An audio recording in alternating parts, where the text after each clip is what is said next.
The polls are closed, the votes are pouring in, and we're tracking the results of the races that matter to you. It's election night 2024. Thank you for joining us for this special edition of WHSB. I'm Chelsea Church. And I'm Caleb Peak. It's a big night with a lot on the line. And that's why we have a team of reporters standing by with the latest on several races and the impacts that come from the results. We start at the top of the ticket. Vice President Kamala Harris and former President Donald Trump have been battling it out to see who will become the 47th president of the United States. It's been a tight race, and it's very likely we will not have a clear winner tonight. That's right, Chelsea. Our digital content producer, Michael Russo, is keeping a close eye on this one for us, and he joins us in the studio tonight with a live look at the results. Michael? Well, Chelsea and Caleb, here's how the map is looking so far. Nearly all polls are closed in the country, and I want to emphasize that what you're seeing here right now are strictly based on the votes that have been counted so far. That's why these, and we just had a change with some of the West Coast states being called, Washington and California for Harris. But as you can see, some of these colors are lighter, red and blues. Those are still kind of up in the air. They could change as the night goes on. But right now we have a lot of the battleground states up here in the Rust Belt, Pennsylvania, Wisconsin, Michigan, that are leading red for Trump, as well as North Carolina and Georgia here in the South. Now in Virginia, it was really tight for a minute there, and it still is fairly tight, but we are leaning blue for Kamala Harris here in Virginia. She has 50% of the vote, and we'll be back with more on this race later in the show. All right, Michael, thank you so much. Well, let's move over to the Mountain State and the race to replace Governor Jim Justice. Voters choosing between these 5 candidates, each of them hoping to push West Virginia forward. Republican nominee and current state attorney general Patrick Morrisey was declared the winner tonight, minutes after the polls closed at 7:30. Let's take a look at the results. Morrisey getting about 62% of the votes tonight. He told me his top priority as governor would be addressing workforce participation, ramping up competition with surrounding states on day one. Definitely a big night for West Virginians, because regardless, they would be getting a new governor, and we now know that is going to be Patrick Morrisey. That's right, Chelsea. And Jim Justice coming up on the end of his second full term, but he's not done just yet, trading his title of governor for senator. Kayla Tinsley is following this race for us. She joins us live in the newsroom tonight. Kayla, how are things shaping up here? Chelsea and Caleb, this U.S. Senate seat is one that has been blue for decades, from Robert Byrd to Joe Manchin, and Democrat Glenn Elliott was hoping to keep that trend going. But the state as a whole has been leaning more red over the past few years. And just like Morrisey, Jim Justice was declared the winner minutes after the polls closed.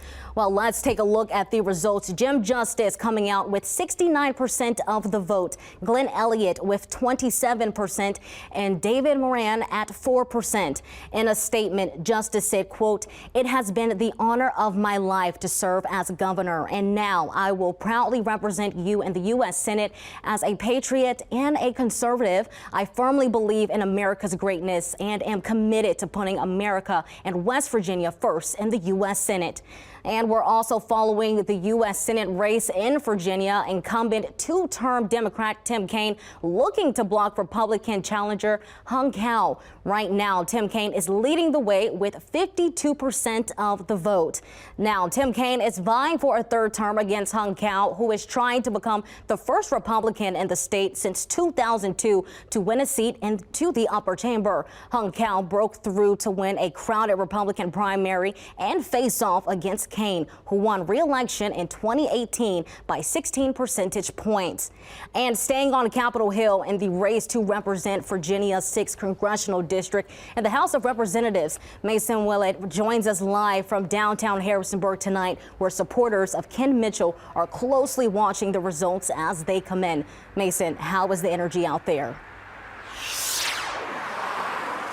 Kayla, the crowd seems to still be excited and continues to be upbeat throughout the night. But after the Associated Press projected that Ben Cline will win the 6th district, the crowd seemed to have gotten a little bit quieter. Now, Ken Mitchell arrived to the Rockingham Harrisonburg Democrats watch party a little after losing the election to watch the remaining races with the rest of the guests. Mitchell says he respects the voting results. Ultimately, it comes down to the vote of the people and the voice of the people. And when their voice is cast and heard, you respect it. And if you win, outstanding. If you don't, you still respect the voice of the people, and you pick up and you move on. Now, Ben Cline will return to D.C. for his 4th term, and in an interview with WHSV, he said that he focuses on problems with taxes and inflation and vows to work to shrink the scope and size of government. Now, you can find more about Cline's plans for office and in his term on our website at WHSV.com. Caleb? Thank you, Mason. We're also keeping an eye on all of the local races across the Shenandoah Valley. We start in Elkton tonight, where 2 familiar foes are going head-to-head in the mayoral race. It's round 4 between incumbent Mayor Josh Gooden and former Mayor Wayne Prince. Gooden has defeated Prince in each of the last 3 mayoral elections. Our Colby Johnson has been following this race and covered it back in 2022 as well, and he joins us now live in the newsroom with the latest. Colby? Yeah, Chelsea and Caleb. So both candidates have touted their experience in leading the town throughout this campaign. And a key issue was how to address Elkton's outdated water system. Prince was critical of Gooden and the current town council for what he says is overspending, something that Gooden has denied. Meanwhile, Gooden saying that the town is in good financial standing and touted the number of businesses that opened in the town during his time as mayor. And according to the Rockingham County website, Josh Gooden has won this election tonight. Gooden winning a 4th term as mayor. He has 753 votes to Prince's 486. And with Elkton's only precinct reporting, again, as I said there, Gooden will be reelected as mayor, winning a little over 60% of the vote. That's a slightly larger margin than he won by back in 2022. So Gooden again winning that 4th 2-year term as Elkton mayor. Caleb and Chelsea, back to you. Thanks, Colby. Well, since Leslie Folk resigned from his position on the Broadway Town Council in June, voters are choosing who they would like to see fill his seat in this special election. And it looks like that person will be Joan Hoover Shiflett, who secured 39% of the vote over the other 3 candidates here. Now, over in Timberville, let's take a look. We have 3 seats up for grabs on Town Council, but as you can see, we only have 2 candidates here. Now, that means for the 2nd election cycle in a row, a write-in candidate will be elected to the council. Now, according to Rockingham County's website, there have been 172 write-ins. We'll keep you posted on who voters are hoping to see take that 3rd spot. Caleb? Thanks for the update, Chelsea. You can get the latest election results as they come in. Be sure to check out WHSV.com and click on election results to see the numbers as we get them. As we head into break, the results of a few races of interest.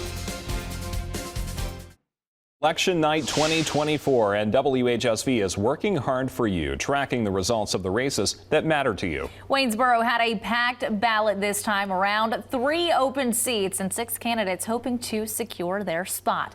Let's take a look. For Ward A, Lori Strother is leading over Major Dave Getz with 56% of the vote. And in Ward B, Terry Short coming out on top with 57% of the vote, beating out William Flory. And for the at-large seat, this one was a close one, tied at one point, but looks like Jeremy Sloat now leads with 52% of the vote. But these candidates were not the only ones in the spotlight in Waynesboro. That's right, Chelsea. The city was dealing with controversy over the certification of the votes and why the city's Board of Elections felt they couldn't do it. Mike Staley has been following the story for us for the past few weeks, and he's live with the latest on the lawsuit and what this could mean for your vote in Waynesboro. Well, Chelsea and Caleb, the Waynesboro Board of Elections members who filed a lawsuit against the State Department of Elections said the voting machines used in Waynesboro and across the Commonwealth counted secretly and it would be against the Virginia code to certify those results. Now, this original lawsuit sparked outrage in some Waynesboro voters, who then filed a countersuit asking for a judge to order the certification of those votes. Now, why is that so important? Because if those votes aren't certified, it opens avenues for candidates to file an election integrity lawsuit because there were missing votes, and it diminishes any say residents of Waynesboro would have in every election. That it is a ministerial job. It's not theirs to question or to give their opinions or to not pass along the results of the election. And he said to them, if you have a problem with the way that the law is written, you, Board of Elections member, can do what any citizen of the United States can do, which is to petition your government, but to petition the legislature to change the law. 6th District Representative Ben Cline agreed with the original plaintiffs of the lawsuits about the need to secure elections. He believed this was Waynesboro's way of ensuring their election was safe. In the countersuit, the 5 Waynesboro voters argued the importance of ensuring every vote was heard, especially in a big election like this year. And as results are pouring in from across the country, people in Waynesboro can expect their voices to be heard at all levels. You saw those numbers in the city council race. That's something that the Waynesboro voters told me last week they were most afraid of leading up to today, and as the rest of the election coverage goes through. Chelsea and Caleb, back to you. All right, thanks, Mike. Well, you're now looking at the newest members of Stanton's City Council: Adam Campbell, Corey Park, Jeff Overholtzer, and Blake Shepard. 4 seats were open with 5 candidates hoping to serve the Queen City, but Dan Gunnels did not make the cut. In Harrisonburg, there are 3 open seats on City Council. Dina Reed and Laura Dent currently looking to serve another term as council members. And right now, Nasir Al-Sadoun is looking to snatch that 3rd seat. For Harrisonburg's school board, Timothy Howley and Matthew Snyder leading with 27% of the vote. Kayleen Siegel close behind, poised to take the remaining seat. Now, coming up next, we'll have a look at your forecast. But first, here are the results of some other races of interest. The final polls on the West Coast are now closed, and election precincts are in overdrive, counting votes and reporting the results as quickly as they can, so we the people can get a picture of who we've chosen to lead this country. And tonight we're joined by a very special guest to help us break down this incredibly important map behind me. Dr. Bobby Gentry, an associate professor of political science at Bridgewater College and an expert in all things elections, is kind enough to be with us in studio tonight. And Dr. Gentry, let's just jump right into this. Former President Donald Trump, as you can see, clearly off to a hot start. In the last few minutes, North Carolina just called for the former president. He's also taken Iowa, in a state that was in flux just a few days ago. But then you look at Kamala Harris. She's essentially locked down the Northeast, securing New York. She's taken Illinois. And now, as those polls close on the West Coast, the big 54 electoral vote behemoth in California going Kamala's way. Same for Washington and Oregon as well. So my question to you is, Virginia, last time we talked just an hour ago, leaning red. Now, Virginia leaning blue, as has reliably been the case in the past. And that's to be expected, because in the last 3 presidential elections, Virginia has gone blue. So that does follow the pattern that we normally see.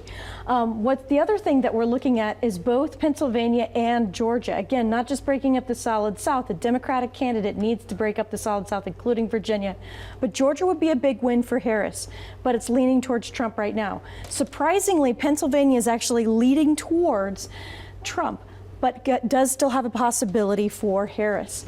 Again, the upper Midwestern states, right? Minnesota, Wisconsin, Michigan, all still battleground states, again, shifting towards being more red. And of course, you look at the electoral count as we speak, the race to 270. So former President Donald Trump just 40 votes or 40 points away from hitting that magic 270 mark. Kamala Harris still climbing the chain. She's at 187 as we speak, with a smattering of states still to call. And of course, these battleground states will be all important. None more so than Pennsylvania. I know we're here in Virginia, but if you're watching this map, this is an important one to follow. Dr. Gentry, 51.2% of the vote right now for Donald Trump, 48%, give or take a percentage point or two, for Kamala Harris. So this one is going to come down to the wire. Mail-in ballots, those will likely be the deciding factor in this state. So early voting ballots and mail-in ballots are Yes. going to be a deciding factor, and we're looking at 2 major counties here that do tend to be more purple, more deeper purple towards blue. So one of the things that we're looking at in Pennsylvania, like we are in many states, is the increase in early voting this year.